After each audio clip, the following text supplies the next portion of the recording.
हे बघा इथे छान असं आपलं घरच्या घरी अगदी सोप्या पद्धतीमध्ये चिकन मंचाव सूप तयार आहे।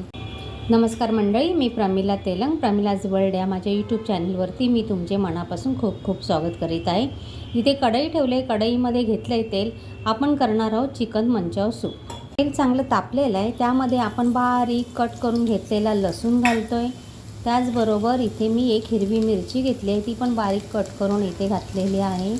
त्याबरोबर इथे आलं, एक कांदा चांगलं असं परतून घ्यायचं आणि गॅस मोठाच ठेवायचा आहे आपल्याला।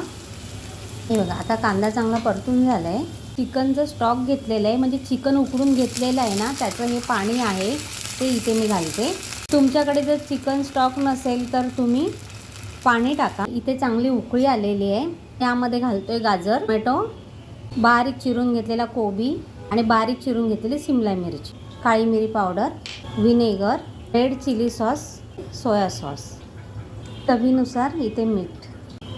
आता हे चांगलं असं मिक्स करून घ्यायचं आहे। चिकन पण मी यामध्ये घालते, चिकन उकडून घेतलेलं होतं। 5 मिनिट आपण जरा भाज्या शिजून घेऊया मोठ्या गॅसवर। आपल्याला यामध्ये घालायचं आहे कॉर्नफ्लॉवर, 1 चमचा असं कॉर्नफ्लॉवर टाकायचं। कॉर्नफ्लॉवर टाकल्यामुळे काय असं बघा, असं घट्टपणा येतो। आपण एक अंड फेटून घेतलेलं आहे, ते असं वरून सोडायचं। हे बघा, आता अंड तुम्हाला नको असेल तर तुम्ही स्किप करा। हे बघा, बघू शकता तुम्ही इथे चिकन मंचाव सूप आपलं तयार आहे।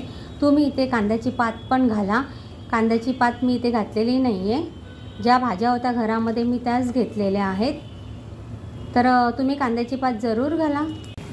हे बघा छान उकळी आलेली आहे आणि इथे आपलं चिकन मंचाव सूप मस्तपैकी तयार झालेलं आहे। हे बघा, रेसिपीला एक लाईक करा, कमेंट करा, व्हिडिओ शेअर करा। सर्वात सोपी पद्धत वापरून इथे चिकन मंचाव सूप तयार आहे। कशी वाटली रेसिपी ती नक्की कमेंट करून सांगा। लाईक करा व्हिडिओला, व्हिडिओ शेअर करा। धन्यवाद।